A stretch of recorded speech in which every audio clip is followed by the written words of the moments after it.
Afternoon, everyone. On Thanksgiving 2018, Canadian Thanksgiving, not American Thanksgiving, Vice President Pence appeared in the mid-afternoon and gave a 45-minute long speech on the dangers of China.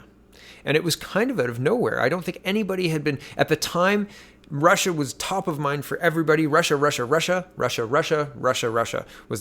Everybody was talking about Russia. And I watched this China speech and I thought, wow, that's incredibly concerning. And I had the further context of understanding what Operation Sidewinder was and is. And if you don't know what that is, have a look in my back catalog or just type in Sidewinder Canada 1997 and you'll see what the concerning aspect of all of this is.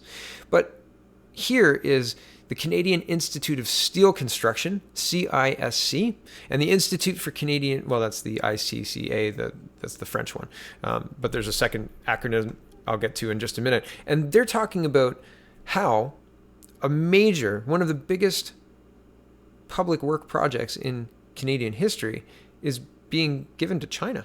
Here's their press release. So this is a direct press release from the CISC, the Canadian Institute of Steel Construction. Okay, the Liberal government hands $42 billion in construction projects to China at the expense of Canadians. And I'm going to read the whole press release, and then I'm going to follow it up with news from today. This was released on the August 20th, 2019. It says the federal government announced on August 9th, 2019, that it will be granting full-duty remission on illegally dumped fabricated steel from China to supply two liquid natural gas (LNG) projects located in British Columbia. Their recent action was announced with their assurance that, quote, trade barriers would not be permitted to stand in the way of these historic private sector investments.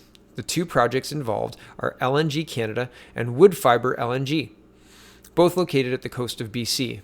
The partners in LNG Canada are made up of a consortium of investors, of which include China. These two LNG projects will be modularized, meaning they will be built in smaller, shippable pieces with all the equipment and components pre-installed.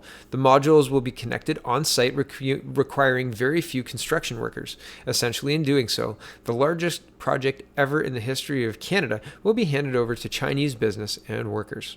Quote, the announcement was very disappointing, says Ed Whalen, President and CEO of the Canadian Institute of Steel Construction, CISC. These two projects, if done in Canada, would have created hundreds of thousands of construction jobs for all trades across the country. Projects like these employ skilled workers from all over Canada and not just in the local area.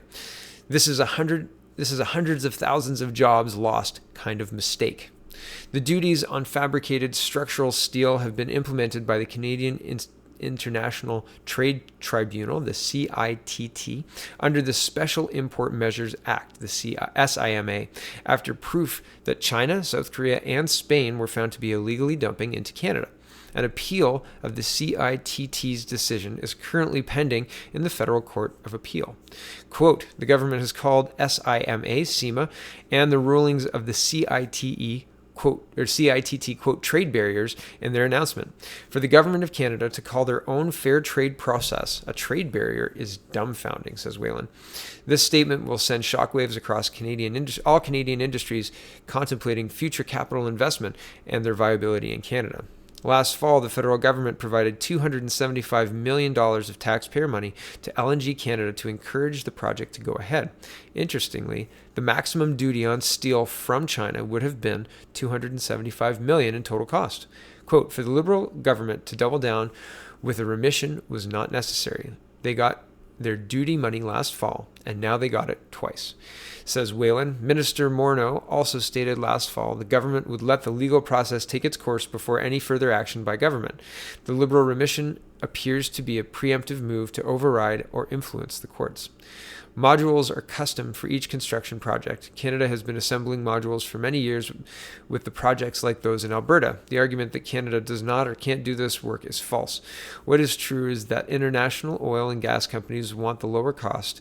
China's illegal dumping and subsidizing provides that. The government of Canada will offer the legal framework to allow this to happen, and Canadian construction workers no longer have access to projects in Canada.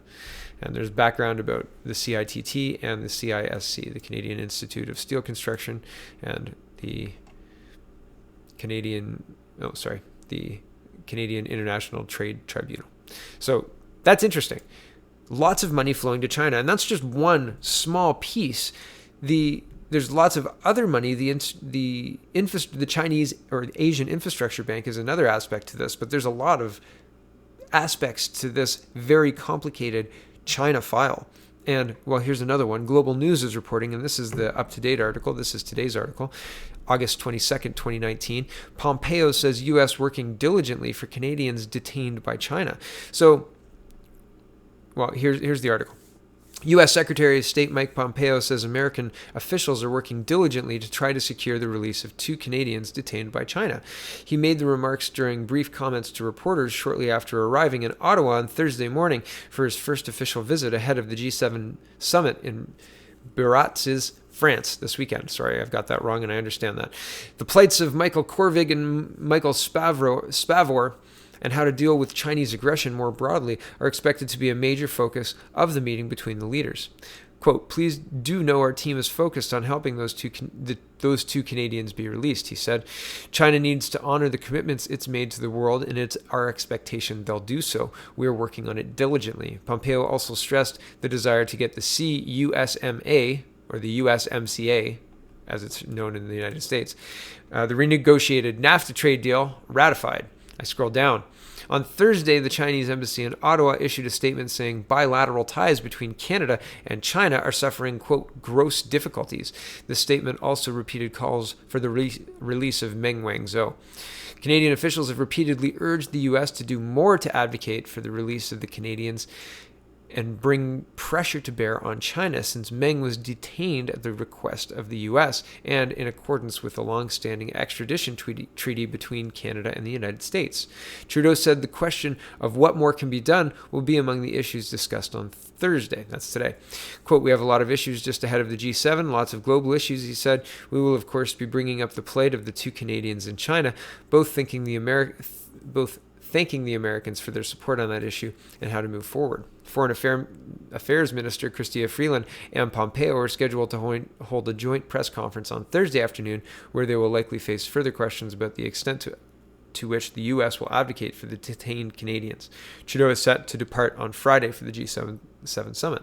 So not only is this a very, very entrenched, difficult diplomatic process, we've got the U.S. requesting Canada arrest Wang Mangzhou and then hold her for extradition, which complicates things with China. China, in retaliation, as you heard, arrested or increased the detention of certain Canadians, and the name Michael Spavor and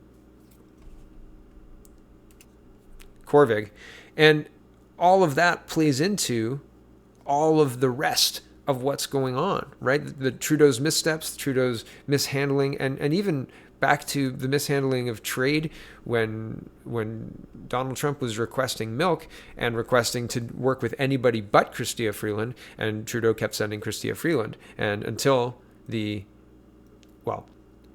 absolute last minute, which cost Canadian steel and aluminum workers a big chunk of money, and I believe it's still costing them a big chunk of money. I've talked about how Donald Trump solves problems in creative ways, and the 20-foot hill and the 30-foot flagpole, right? He gets what he wants regardless of the configuration. So if he wants to charge Canadian aluminum and steel, he does it in a different way. He pulled off the tariffs and put on a duty or something to that effect, which are essentially the same thing. It's just a different name, which is essentially exactly what Scheer's proposing with the carbon tax, right? It's the same thing, just a tax by another name. So all of that is interesting, and I don't mean to get distracted with trying to talk about too much, but just the China file is a hornet's nest of very, very difficult diplomatic filtering and figuring out what's important and what's not important, and what's the most important, and which relationship do you use. And the way this is playing out, it just seems like Trudeau and his government is pretty lost. They're looking for leadership from the from the Trump team, from the Trump administration, and they're not going to get it.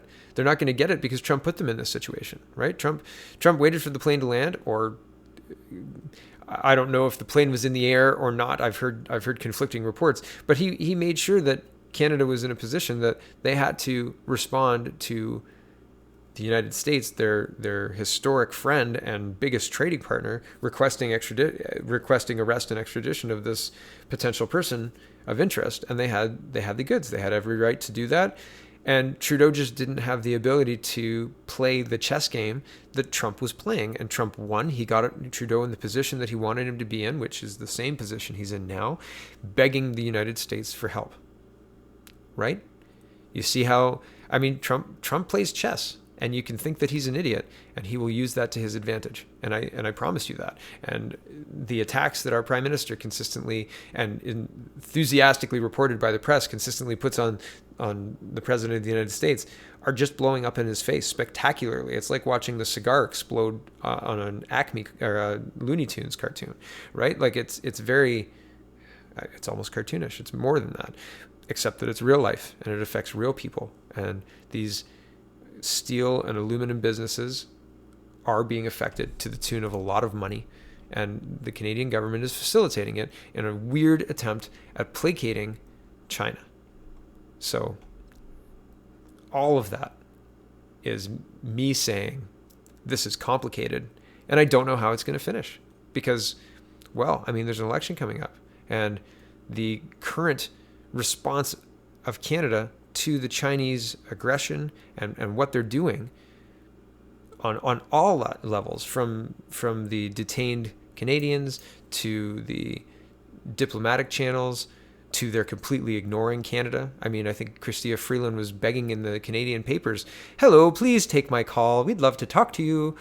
This is going back a couple of months, like it's incredible. Like, honestly, it would be like using your blog to talk to your grandmother, knowing that she doesn't read blogs and that she doesn't really like you. Whose grandmother doesn't really like them, right?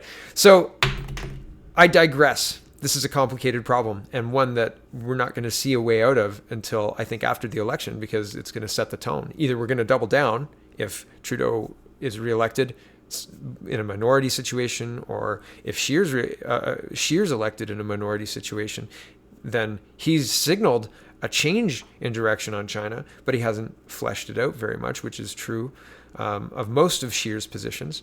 And to be honest, I don't know what Bernier's position on China is. He had a much closer, he wanted to increase trade with China initially, and then the Huawei stuff came out and the Meng Wanzhou stuff came out with the reason that the United States wanted Wang Mengzhou arrested or brought for extradition was ties with Iran and violating the U.S. imposed sanctions on Iran, which is a big deal. It's not a small thing. It's a big thing. It's a big deal, right? These are not small problems. Nothing you can hand wave away. So interesting. This story is a long way from done. And I know I've talked a long time, so I'll let you go. Thanks for watching. Check out the peoplespartyofcanada.ca and have a wonderful, wonderful